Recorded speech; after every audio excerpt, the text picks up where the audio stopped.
새누리당 출신인 유기준 유일호 장관 후보자에 대한 인사청문회가 오늘 진행됐습니다. 두 후보자들은 인사청문회 단골 의혹이라 할 수 있는 위장 전입, 세금 탈루 의혹을 받아왔는데요.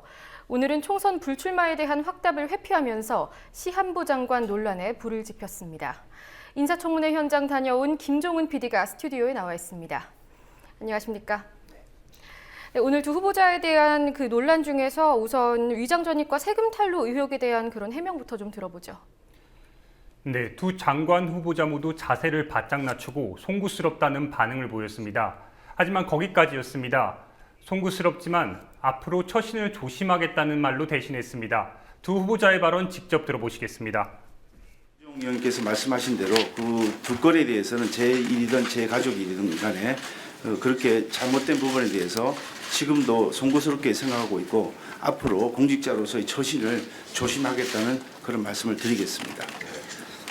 잘못된 것이고요. 그것이 뭐 거기에는 뭐 별명의 여지가 없다고 봅니다. 그건 뭐 밀어내고 그런 것이 아닐지라도. 장관직을 마다할 사유는 안 된다.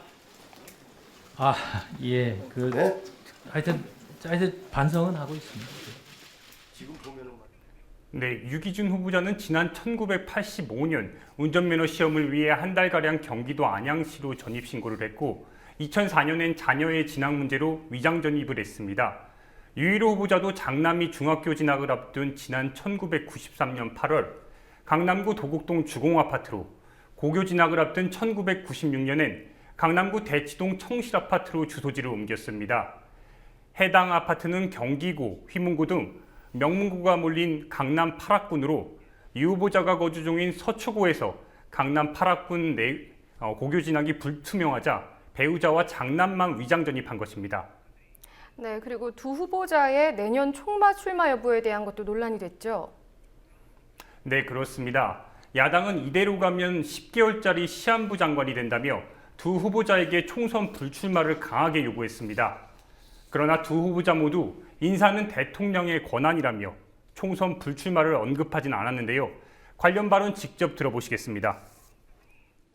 그 부분에 대해서 지금 이 자리에서 말씀드리는 것은 적절하지 않을 것으로 생각하고 더구나 이것은 인사권자인 대통령의 권한에 속하는 것이기 때문에 내년에 총선에 출마하게 되면은 10개월밖에 하지 않습니다. 예. 그럴 가능성이 있다는 것에 대해서는 저도 이제 고민을 좀 했습니다. 그런데 어려운 문제이긴 하지만 어쨌든 저로서는 만약에 임명이 된다 하면 정말 하루하루를 네, 그러니까 예, 야권에서는 유기준 유일호 장관 후보의 이 같은 답변 깊이가 사실상 내년 총선에 출마하겠다는 의지를 드러낸 것 아니냐는 해석을 하고 있습니다. 새누리당 의원들은 자당 출신 후보자들을 감쌌는데요. 장관들 평균 임기가 1년 내외니 총선을 앞두고 사직해 출마하는 게 무슨 문제냐는 입장이었습니다. 정부 때는 14개월, 이명박 정부 때는 12개월, 10개월 내외입니다. 실질적으로 10개월 기간이라고 하는 것이 그렇게 짧은 기간이 아니고요. 일단 10개월을 다 채우신다고 하면 평균에 가깝게 하시는 거고 또 마음이 그러나 새누리당 내에서도 반대 목소리가 있었습니다. 새누리당 김성태, 황영철, 하태경 의원은 유 후보자에게 분명한 입장을 요구했는데요. 김성태 의원은 국회의원 유일호가 아니라 국토부 장관으로서 모든 책임을 지고 끝까지 간다는 특단의 의지를 갖고 가야 한다고 압박했습니다. 황영철 의원도 박 대통령이 총선에 나가지 말고 장관으로서 보임해달라고 하면 유 후보자는 장관을 하겠다고 답해야 한다고 주장했고 하태경 의원도 사직생애각으로 답변해달라고 촉구했습니다. 네, 이번엔 유기준 해수부 장관 후보자에 대해서 좀 더 알아보겠습니다. 이명박 정부 시절에 해수부 폐지 법안을 냈다고 하더군요. 네, 그렇습니다. 유기준 해양수산부 장관 후보자는 이명박 정부 시절 당시 정부조직법 개정안이 당 소속 의원들과 함께 제출돼 서명한 것이라며 평소 소신과는 달랐다고 말했습니다. 직접 발언 들어보시겠습니다. 해양수산부가 폐지돼서는 안 된다는 소신을 갖고 있어서 그 당시에 그 이명박 정부 인수위에도 제가 폐지돼서는 안 된다는 그런 의견서를 별도로 제출한 바도 있습니다. 그런데 그때 그 해수부 폐지 등이 포함된 정부조직법 개편안이 국회에 제출될 때 당 소속 의원들과 함께 그게 제출이 되었고 나중에 네, 세월호 인양과 관련해 유 장관 후보자는 인양 비용과 기간에 대한 검토를 마치고 객관적이고 합리적이라면 의사결정이 이루어질 것이라며 공론화 과정을 거쳐 진행한다는 전제를 달았습니다. 그러나 박원석 정의당 의원이 오늘 발표한 자료에 따르면 해수부는 4.16 세월호 참사 1주기인 다음 달 4월까지도 세월호 선체 인양 계획이 없는 것으로 확인됐습니다. 한편 유기준 후보자는 장관직 수행 시 최우선 과제로 크루즈 마리나 육성 사업을 꼽기도 했습니다. 네, 결국 이번에도 청와대 인사 시스템이 잘못됐다 이런 평가가 계속 나오고 있군요.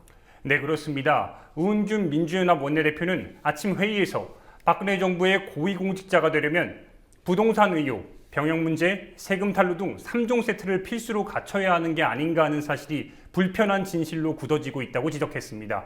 우 원내대표의 발언 직접 들어보시겠습니다. 결과 68%가 투기 위장전입, 자운 계약서 등 부동산 의혹에 연루돼 있었고 53%가 세금 문제에 자유롭지 못했습니다. 또 37%는 논문 표절 관련으로, 또 32%는 본인 자녀 등의 병역 문제로 따가운 여론에 네, 전병헌 민주연합 최고위원도 박근혜 대통령의 수첩을 언급하며 청와대 인선을 직접 비판했습니다. 관련 발언 직접 들어보시겠습니다. 수첩은 작고 사람은 많습니다. 그 작은 수첩에 많은 사람을 적을 수가 없습니다. 이와 같은 인사 악습과 참사, 수첩을 버리는 답이 있습니다. 네, 김재남 정의당 원내대변인은 새누리당은 반복되는 인사창극이야말로 박근혜 정부의 발목을 잡고 있다는 것을 분명히 알아야 한다며 여당과 정부를 압박했습니다. 예, 여기까지 듣겠습니다. 김종훈 PD 수고하셨습니다.